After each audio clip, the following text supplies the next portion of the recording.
goes by pretty quick. Many of you know that is the well-known lyric solo from Strauss, Richard Strauss, Don Juan. It's probably on an excerpt list, and there are other parts of the piece that are challenging as well. But this part, because, well, for some reasons that you might not expect. What you might expect is maybe it's on there because, you know, it goes into the upper register and it says triple forte and, you know, great.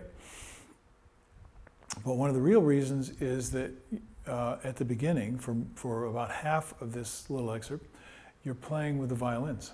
You're playing the first violin line. And the word that's used is weich, which means soften. But to me, it's like a texture thing. It's more like, of course, I'm trying to translate German, and I don't speak German, so those of you who do, forgive me. But I get the impression it's kind of like soft-boiled, like a poached egg, a coddled egg, something that's soft. So it doesn't have any sense of rigidity to it. It's soft in texture. Another way that I use to remember it is weich is like velvet. So what's the point? You're trying to blend with the violins. Now the violin is a soprano instrument, so is the trumpet. And I think Strauss is an absolute genius at blending the colors of the orchestra. What he had in mind is, he says soft at the beginning and then a gradual crescendo. Now you got the whole first violin section playing, and they're closer to the audience than you are, you know. And if you're playing in a great orchestra, they all have really good instruments. So you're not going to have any problem playing too loud, but you need to be able to play soft. Keep in mind that soft means texture, and I think of it also as color. So if you go,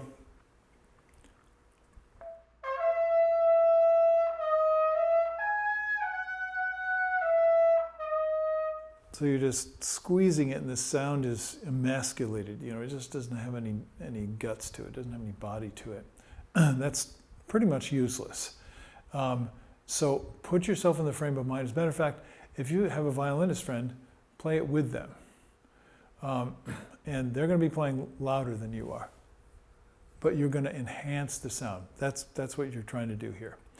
Now there's a couple of interesting things in this one. It's all slurred. Well, not really. It's sustained, but you have some articulation. And those things need to be brought out, but without making a big deal. Don't try too hard. So first thing to do is look at where you're tonguing, where you're not tonguing.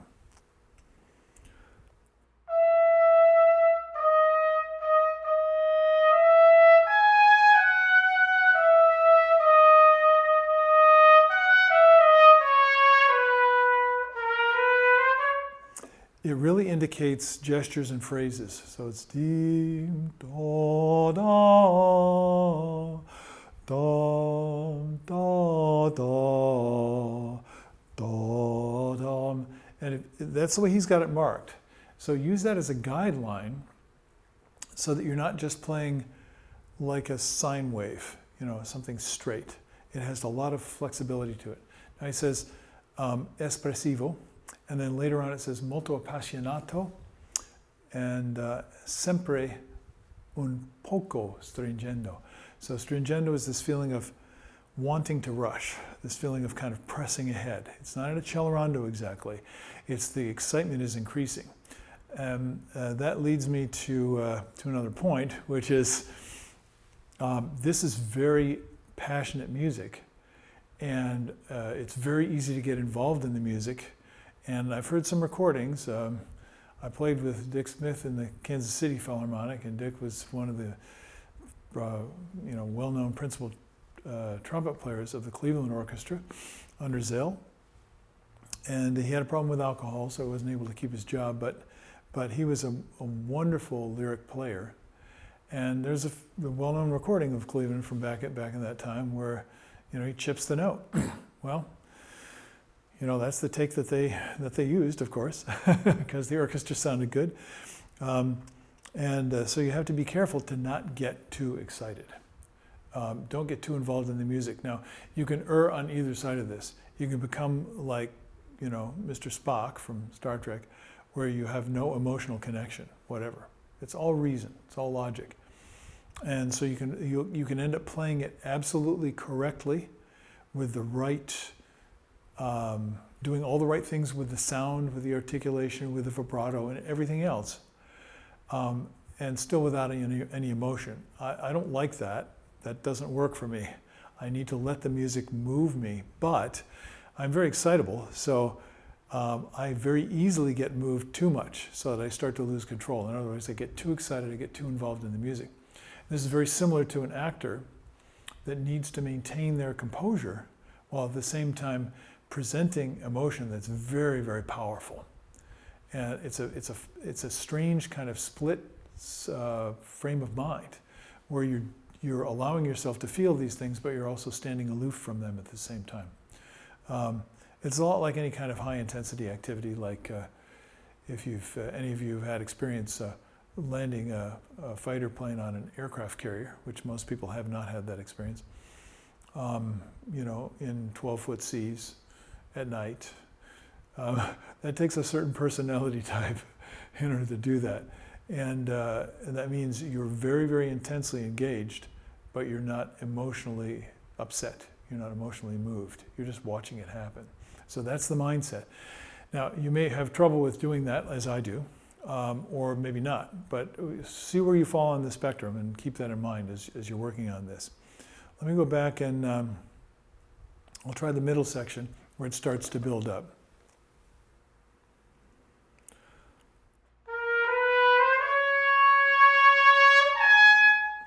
Getting too excited already. I'm thinking about pushing.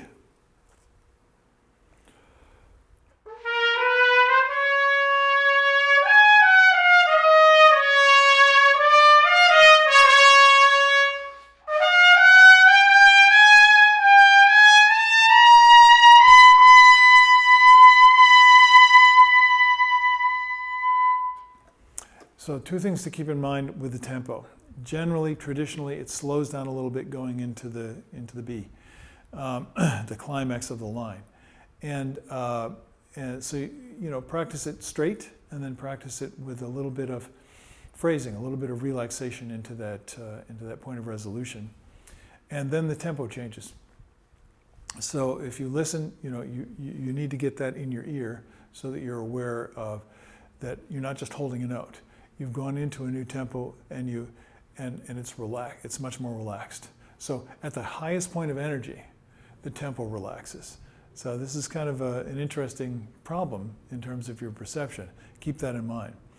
The last thing I'll mention is something that people struggle over, and you need to keep it simple. And that is, you have this strange rhythm. Why did he write it this way?